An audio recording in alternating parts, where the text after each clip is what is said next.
Se nicher pour moi a été une difficulté. Comment je le savais? À chaque fois qu'on me demandait de me présenter et à qui je m'adressais, j'avais du mal, je bégayais, je ne savais pas quoi dire. Et ça, c'est une preuve que tu n'es pas niché. Salut, je m'appelle Jenny, je te souhaite la bienvenue sur ma chaîne YouTube destinée aux solopreneurs, que tu sois coach, consultant ou créateur de contenu, qui veulent se lancer et qui ne savent pas par où commencer. Si tu veux plus de conseils sur l'entrepreneuriat, la création de contenu ou encore les réseaux sociaux, abonne-toi à cette chaîne et clique sur la clochette pour être averti quand je sors une nouvelle vidéo. Se nicher a été pour moi une difficulté. Comment je le savais? À chaque fois qu'on me demandait de me présenter, à chaque fois qu'on me demandait à qui je m'adressais, je ne savais pas quoi répondre. Et pire, je voulais absolument dire le groupe de personnes à qui je m'adressais qui correspondait, qui avait des valeurs qui correspondaient à la personne qui était en face de moi. Autant dire une perte de temps, d'énergie et au final, je n'étais pas nichée.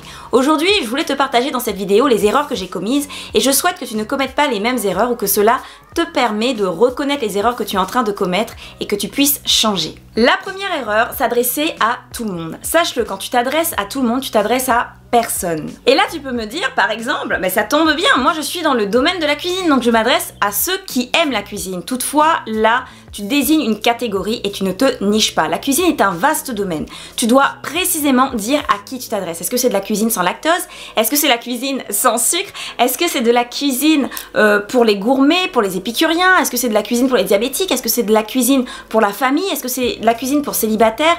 En étant plus précis, en désignant réellement un groupe à qui tu t'adresses, tu vas pouvoir mieux te nicher et on va pouvoir te remarquer et tu vas pouvoir sortir du lot. La deuxième erreur, tu viens de l'entendre, c'est-à-dire parler de catégorie au lieu de domaine d'expertise. C'est-à-dire, si je reprends l'exemple de la cuisine est une catégorie. La cuisine pour célibataire ou la cuisine pour maman ou la cuisine pour enfants allergiques au lait est un domaine d'expertise. Le fait de confondre domaine d'expertise et catégorie fera que tu essaieras de parler à un plus grand nombre et que tu perdras de l'énergie à ne pas être concentré à un domaine bien précis et à sortir du lot. On peut prendre l'exemple de l'immobilier. Si tu es dans l'immobilier, tu peux t'adresser aux gens qui construisent leur première maison. Si tu es dans le domaine du bien-être, à ceux qui veulent aligner leurs chakras. Si tu es dans le domaine de la restauration, qu'à ceux qui veulent créer des food trucks. Et tu peux également faire la différence entre est-ce que je veux aider les gens à réaliser ou à mettre en place leur food truck ou est-ce que je veux aider les gens à faire de la nourriture que pour des food trucks.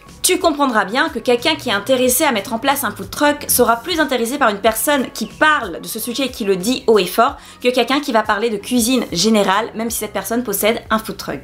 Est-ce que cela a du sens pour toi? Si c'est le cas, dis-le moi en commentaire et rajoute quel est le domaine dans lequel tu es. La troisième erreur, se nicher. Car oui, se nicher demande de la préparation. Tu peux le faire à travers de sondages ou encore de statistiques. Les statistiques étant réservées à des personnes qui ont déjà de quoi analyser des statistiques. Maintenant, si ce n'est pas ton cas, pas de souci, tu peux sonder autour de toi et demander aux gens par exemple dans quel domaine ils viendraient vers toi, c'est-à-dire quel est le domaine sur lequel ils pourraient te demander conseil, quel est le domaine sur lequel ils accepteraient d'être guidés par toi. Une des méthodes qu'on peut utiliser pour trouver sa niche est de poser des questions autour de soi. Une question que je peux te conseiller, c'est sur quel sujet me demanderais-tu conseil?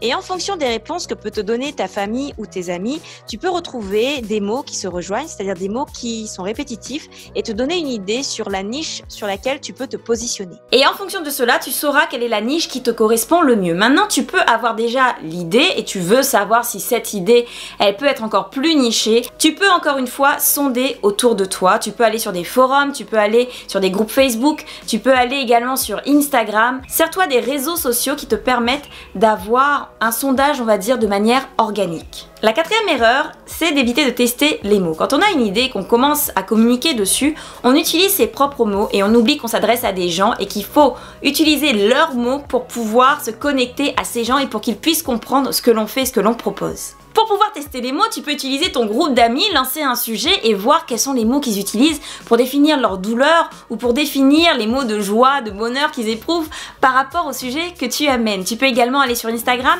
analyser les autres posts sans copier, toujours modéliser ou encore dans des groupes Facebook, dans des groupes de forums pour voir comment ils parlent du sujet sur lequel, du domaine sur lequel tu es et comment tu peux utiliser ces mots pour définir ta bio ou encore pour définir ce que tu fais. Un exercice très simple pour tester les mots, on peut écrire sa bio de son profil Instagram et dans ce profil, on doit avoir une phrase qui exprime clairement ce que l'on peut proposer. La dernière erreur, parler constamment de joie et de bonheur. Les gens vont venir vers toi parce que tu es la solution immédiate d'une douleur. Et si tu es la solution immédiate d'une douleur, d'un problème et que tu résous ce problème, tu dois en parler. Et en parler, c'est parler de douleur, si tu vois ce que je veux dire. Autrement dit, parler de joie et de bonheur tout le temps ne t'amènera pas des clients. Même si tu aimes parler de joie et de bonheur, tu dois identifier une douleur pour laquelle tu as une solution, une réponse immédiate. Les gens se connectent à une douleur. Mets-toi à leur place. Est-ce que tu vas te diriger vers une personne qui va te dire que tout est beau, tout est rose dans le meilleur des mondes? Ou est-ce que tu vas te diriger vers une personne qui va te dire « Ok, j'ai eu ce problème, j'ai trouvé la solution et voilà ce que je te propose. » Si tu veux plus de conseils pour solopreneurs, je t'invite à télécharger mon freebie qui est une mini formation sur Instagram. C'est complètement gratuit et c'est pour toi. Dans la prochaine vidéo, nous parlerons d'Instagram et des actions à mettre en place pour se faire connaître organiquement. Je te remercie d'avoir regardé cette vidéo. Je te souhaite une belle vie, de beaux projets et de cartonner. À la prochaine!